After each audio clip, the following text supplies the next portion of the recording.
Hello，各位小偵探，歡迎返嚟我哋嘅探險號，我係你哋嘅隊長希朗、子朗，快啲坐定定，檢查下你哋嘅裝備，因為今日我哋要進行一場超長距離嘅探險任務。我哋要去嘅地方係充滿神秘傳說嘅英國大農場，去調查一個困擾咗人類超過幾百個世紀嘅超級謎團。希朗、子朗，你哋準備好未啊？希朗，你試下閉埋眼，同隊長一齊想象下呢個畫面。有一晚，英國嘅鄉郊好靜，星星好亮，成個農場都喺度休息緊。金黃色嘅麥田隨住微風慢慢擺動，發出沙沙沙沙嘅聲。但係當第二日太陽啱啱升起，農夫叔叔打住喊路，一打開窗，佢嚇到連手中嘅熱咖啡都倒瀉咗喺條褲度。點解？因為本來好平整、好靚嘅麥田，竟然喺一晚之間出現咗一個好大、好大，好似幾個足球場加埋咁大嘅巨型圖案。子朗，你話如果係你見到，會唔會以為係有個巨型巨人趁大家瞓覺嘅時候，偷偷地用佢對大腳板喺田入面印咗個印章嘅？呢啲圖案唔係亂咁畫㗎，佢哋係完美嘅對稱，有啲好似萬花筒，有啲好似我哋平時見到嘅齒輪，甚至有啲好似一啲我哋完全睇唔明嘅宇宙地圖。希朗，你話係咪好似有人喺大地上面畫畫咁呀？呢個就係世界聞名，令無數科學家捉晒頭嘅麥田圈之謎。希朗，你覺得邊個先係呢啲畫嘅主人呀？好多人第一時間一定會大叫，係外星人啊！有人話麥田圈其實係外星人留俾地球人嘅宇宙留言板，因為外星人可能覺得講嘢太麻煩，或者佢哋嘅說話我哋聽唔明，所以佢哋就用飛碟喺地面上面印一啲暗號。子朗，你覺得外星人係咪想話俾我哋聽佢哋嘅星球好靚，定係佢哋想邀請希朗同子朗去佢哋嘅飛碟度玩呀？希朗，你聽隊長講呢件事最懸疑嘅地方，而家先開始。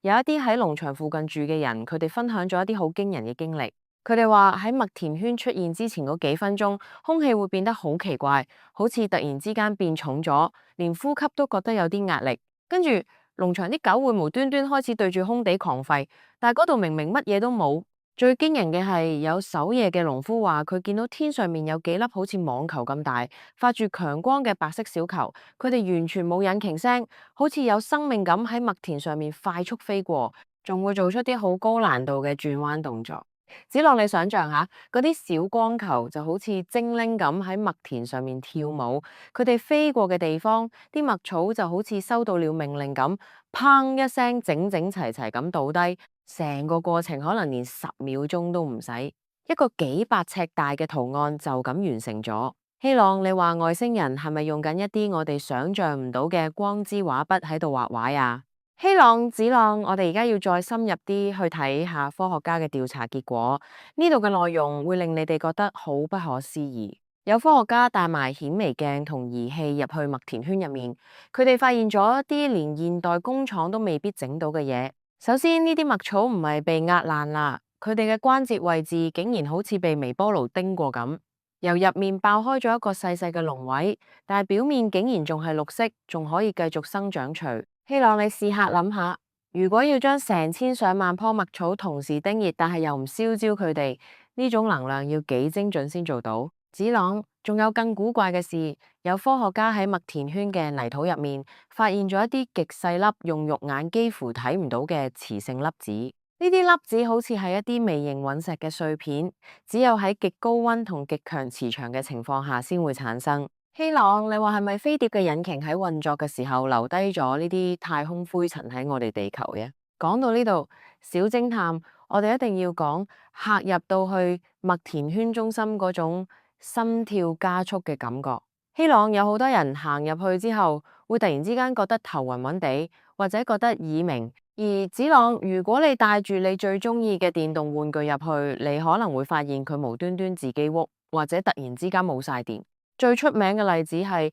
有一班調查員帶住當時最先進嘅錄音設備入去，想捕捉下有冇外星人嘅聲。點知佢哋一入到中心，部錄音機竟然錄到一啲好似千千萬萬隻蜜蜂一齊飛嘅嗡嗡聲，嗰種聲好低沉，聽落去令人覺得成個人都喺度震。希朗，你話係咪外星人留低咗一啲訊息喺空氣入面呀？甚至有人發現喺麥田圈入面，時間好似過得慢咗咁，佢哋嘅機械表入到去之後，竟然會比外面嘅表慢咗幾分鐘。子朗，你話入面係咪有一個時間隧道嘅入口呀？不過小偵探隊長成日教你哋聽嘢要聽兩面，科學係需要大膽假設、細心求證嘅。有一年有兩個老伯伯，一個叫 Dub，一個叫 Dave，佢哋突然行出嚟同全世界講：哈，全世界都被我哋呃晒啦！呢啲麥田圈其實係我哋兩個人畫的。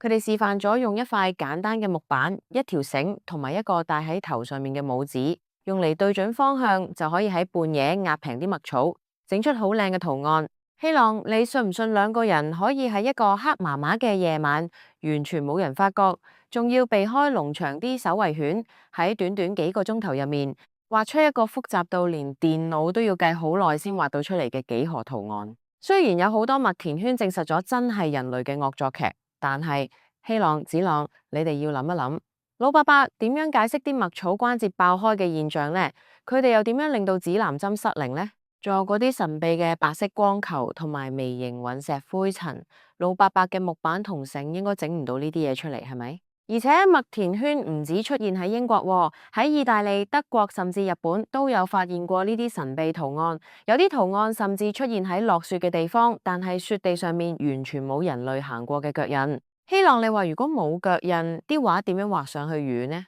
子朗，你話係咪真係有一架隱形嘅飛碟喺天上面射出一啲能量波，就好似我哋用打印機印嘢咁，吱一聲就將圖案印咗喺地面呀？最神秘嘅一集係喺1974年，當時科學家向外太空射出咗一個叫阿雷西博信息嘅電波，介紹我哋人類係乜嘢樣，我哋住喺邊。點知20幾年後喺英國一個麥田圈入面，竟然出現咗一個回信，嗰個麥田圈嘅格式同科學家射出去嘅一模一樣，但係入面描述嘅生物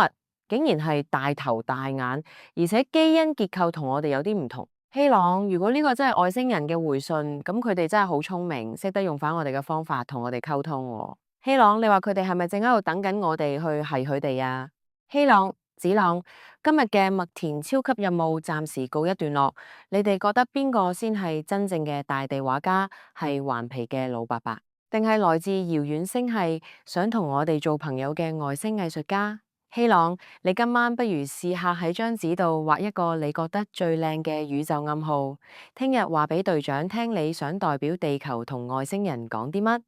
子朗，你又想唔想外星人喺你哋學校嘅操場上面畫一個大大個嘅子朗名呀？下一集我哋探險號會去到一個極度寒冷，連呼吸都會變冰嘅喜馬拉雅山脈。我哋要去追蹤一個身高2米幾、全身長滿白毛、喺雪地上面留低巨大腳印嘅怪物。有人叫佢做雪人夜啼，亦有人話佢係雪山嘅守護神。我哋下一集再見，各位小偵探，拜拜。